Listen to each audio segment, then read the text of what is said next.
Okay, चलिए। तो एक बार फिर से स्वागत है स्टूडेंट्स आपको आपके अपने channel learning English made easy में। ठीक, तो इस वीडियो का आपके यूनिट 2 का ये थर्ड और लास्ट वीडियो है, कंक्लूडिंग। तो देखते हैं इसमें क्या क्या बचा हुआ है आपके लिए। और ये लेसन जो है नेल्सन मंडेला और उनके जीवन के स्ट्रगल से संबंधित है। ठीक, तो शुरू करते हैं। लिखा है कि लाइफ में हर आदमी के दो ऑब्लिगेशंस होते हैं। ऑब्लिगेशन का मतलब होता है जिम्मेदारी, रेस्पॉन्सिबिलिटी। कौन कौन सी भाई? तो एक अपने परिवार के प्रति, यानी कि परिवार में जो भी लोग हैं, चाहे पेरेंट्स हों, पत्नी हों, बच्चे हों। और एक उसकी रेस्पॉन्सिबिलिटी होती है अपने समाज, अपने देश के प्रति। तो नेल्सन मंडेला ने कहा कि हर आदमी के जीवन में ट्विन यानी कि दो तरह की जिम्मेदारियां होती हैं। एक अपने लोगों के प्रति जिनके साथ उनका खून का रिश्ता है, और दूसरा देश के प्रति। ठीक है, तब देखिए हमारे सीधे अगले पेज में लिखा है ना, सिविल एंड ह्यूमन सोसाइटी। जरा ध्यान देंगे इस वर्ड पे। आप ह्यूमन पढ़े हैं, ये देखिए इसका स्पेलिंग क्या लिखा है, ह्यूमन। और इसका मीनिंग मानव नहीं होता है, ये एक्चुअली है एडजेक्टिव। आप ह्यूमन को तो नाउन कहते हैं और ये क्या है, एडजेक्टिव। इसका मीनिंग होता है मानवीय। ठीक है, तो एक सभ्य और मानवीय समाज में क्या होता है वो हम अगले पेज पे देख रहे थे। तो लिखा है कि अगर हमारा समाज सभ्य हो, उदार हो, तो हर आदमी इन जिम्मेदारियों को पूरा करने में सक्षम होता है अपनी अपनी क्षमता के अनुसार। और जो वर्ड है इंक्लिनेशन, जिसका मतलब यहाँ पर होगा रुचि, माने अपनी रुचि और क्षमता के अनुसार। लेकिन ये जो साउथ अफ्रीका जैसे देश हैं, जहाँ पे एक आदमी, ये कहते हैं कि जिस तरह से मेरा जन्म हुआ और इस तरह के जन्म वाले आदमी के लिए यह लगभग असंभव था इन दोनों जिम्मेदारियों को पूरा करना। क्योंकि साउथ अफ्रीका में जो डार्क कलर के लोग हैं,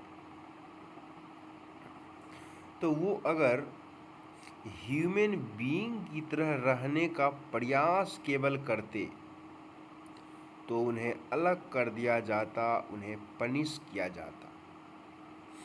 साउथ अफ्रीका में जो आदमी अपने लोगों के प्रति अपनी ड्यूटी को पूरा करना चाहता, उसे आवश्यक रूप से, आप वर्ड देख रहे हैं, उसे आवश्यक रूप से अपने परिवार, अपने घर से अलग कर दिया जाता। रिप मतलब होता है काट के, फाड़ के अलग कर देना। तो जो मानव के तौर पर अपनी जिम्मेदारी पूरा करना चाहता, उसे सजा दी जाती। जो देश के प्रति, अपने लोगों के प्रति जिम्मेदारी निर्वाह करने का प्रयास करता, उसे अपने परिवार से ही अलग कर दिया जाता।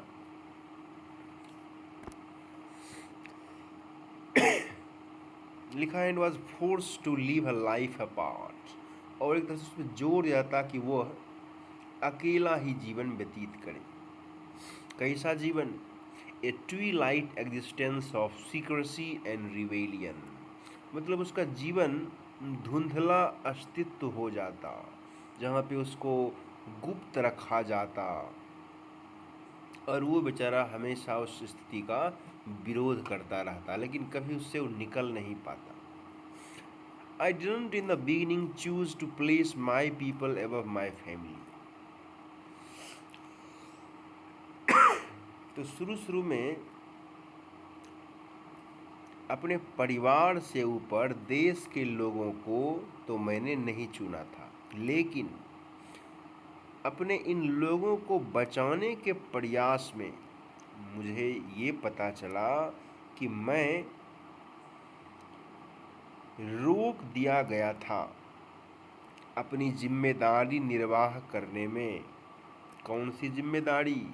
तो एक बेटे की, एक भाई की, एक पिता की और एक पति की। मतलब कि जब मैं देश के लोगों की सेवा करने लगा तो मेरे जो अपने लोग थे उनकी सेवा करने से मुझे रोक दिया गया। कौन बोल रहे हैं? नेल्सन मंडेला, जो कि बता रहे हैं कि आदमी का दो तरह की रिस्पॉन्सिबिलिटी होती है, और ये बता रहे हैं कि साउथ अफ्रीका जैसे देश में ये दोनों रिस्पॉन्सिबिलिटी का निर्वाह करना लगभग असंभव था। फिर ये कहते हैं कि I was not born with hunger to be free. मेरा जन्म तो इस भूख के साथ नहीं हुआ था कि मैं आज़ाद हो जाऊं, क्योंकि मुझे लगा कि मैं आज़ाद ही जन्म लिया हूं। हर तरह से जो मुझे उस समय मालूम था।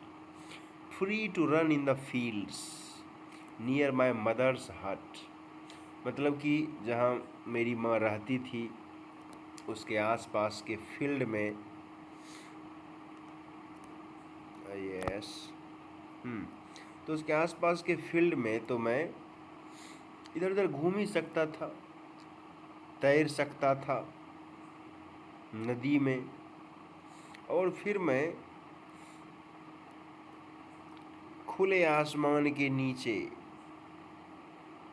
फ्री टू रोस्ट मीलीज, मतलब अपना खाना बना सकता था, and ride the broad backs of slow moving bulls. और ये स्लो मूविंग बुल्स एक तरह से हुआ कि मैं बैलगाड़ी की सवारी कर सकता था। तो जहाँ तक मैं अपने पिताजी को ओबे करता गया और अपने जाति के जो कस्टम्स थे, रीति रिवाज थे, उसका मैं पालन करता गया। वर्ड ध्यान दीजिए, एवाइड और उसके साथ बाय तो लगता ही है। तो मैं जब जहाँ तक अपने जाति के रीति रिवाजों का पालन करता गया मुझे कोई दिक्कत नहीं आई। दिक्कत कब शुरू हुई?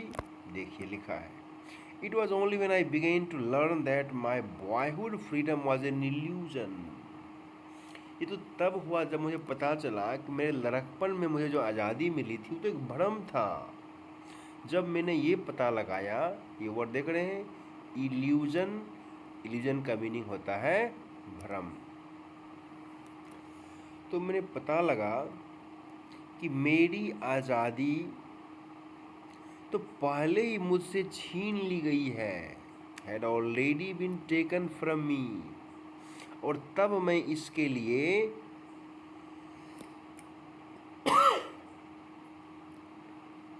एक तरह से समझिए कि व्याकुल होने लगा।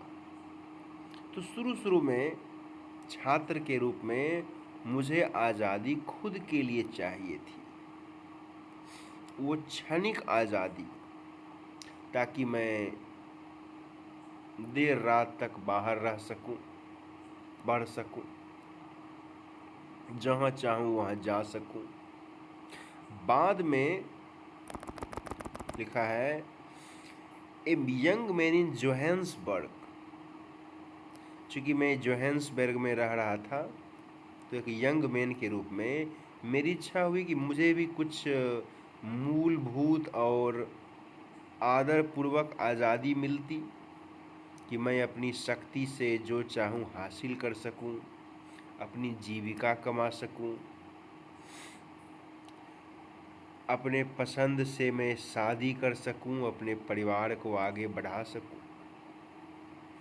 The freedom not to be obstructed in a lawful life. मतलब कि मुझे वो आज़ादी चाहिए थी जो एक कानून पूर्वक जीवन में कभी रोकी नहीं जाती है। ये मेरी इच्छा हुई, लेकिन तभी मुझे ये पता चला कि केवल मैं ही नहीं बल्कि मेरे कई सारे भाई बंधु भी आज़ाद नहीं थे। तो मैंने देखा कि मेरी ही आज़ादी नहीं बल्कि सबों की आज़ादी कर्टेल कर दी गई थी। कर्टेल का मतलब होता है लिमिट कर देना। लिमिट कर देना तो आप समझते ही हैं, मतलब कि सीमित कर देना कि आपको इस दायरे में ही रहना है, बाहर नहीं जाना है। तब मैंने ज्वाइन किया अफ्रीकन नेशनल कांग्रेस। याद है ये पार्टी आपको? आपको ये पार्टी याद होगी, अफ्रीकन नेशनल कांग्रेस। इसी पार्टी से ना मंडेला जीते थे मेजॉरिटी के साथ। तो कहते हैं कि मैंने पार्टी ज्वाइन की और तब मेरी जो खुद की आज़ादी की भूख थी वो और तेज हो गई।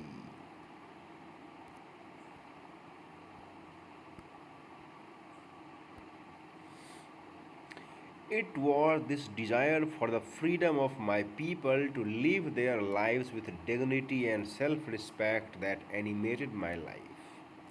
तो यही वो इच्छा थी कि मैं अपने लोगों के लिए आज़ादी हासिल कर सकूं,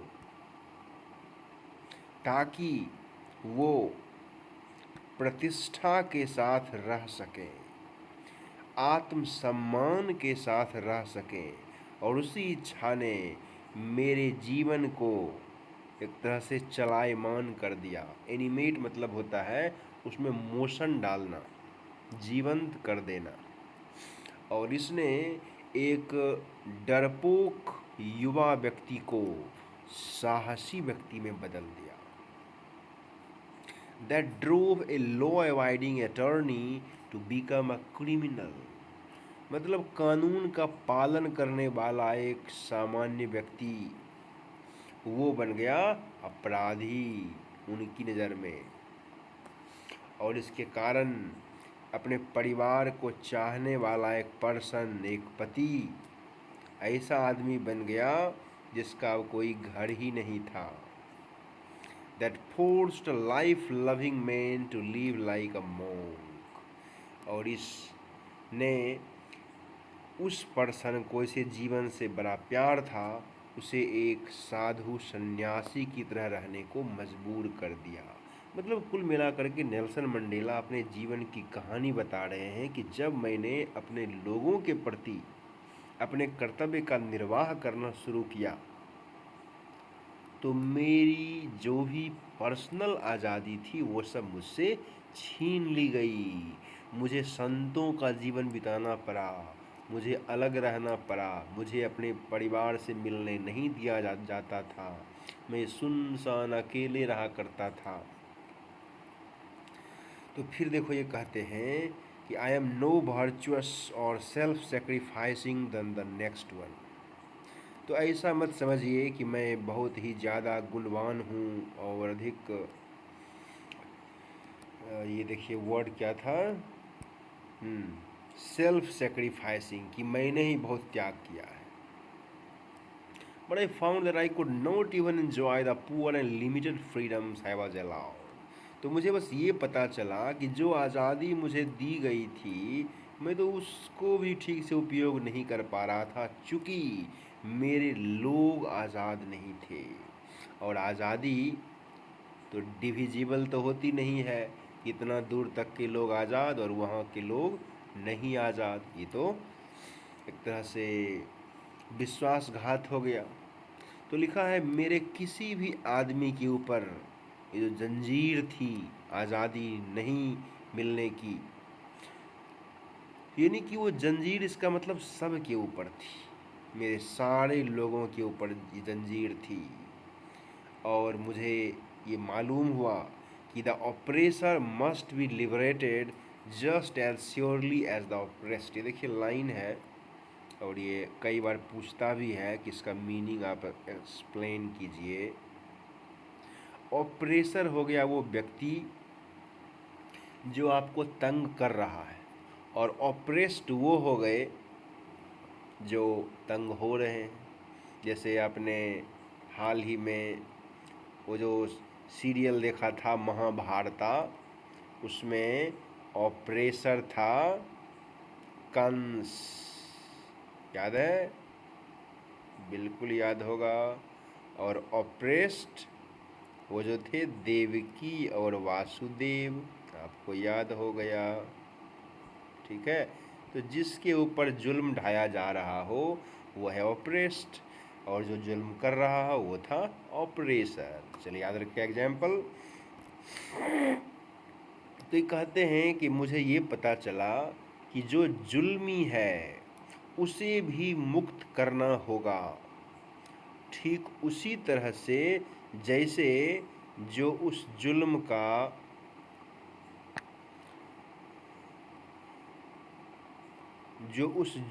का एक तरह समझिए क्या कि शिकार है। तो जितना ज़रूरी जुल्म का शिकार व्यक्ति को मुक्त करना है, उतना ही ज़रूरी उस जुल्मी को भी मुक्त करना है। उस जुल्मी को मुक्त करना है अपने मानसिक गुलामी से। चूँकि जो आदमी चूँकि जो आदमी दूसरे की आज़ादी छीन लेता है वो ईर्ष्या का कैदी है। मतलब कि सब उससे ईर्ष्या करेंगे। वो आदमी खुद ही प्रेजुडिस का मतलब होता है भेदभाव। किसी के प्रति हम पहले से ही मन में निगेटिव फीलिंग बनाए हुए हैं, इस भावना को बोलते हैं प्रेजुडिस। तो आदमी पहले से ही अपनी संकीर्ण बुद्धि और भेदभाव के सलाखों के पीछे बंद है, यानी कि उसे भी आज़ाद करना होगा। क्योंकि उसका मन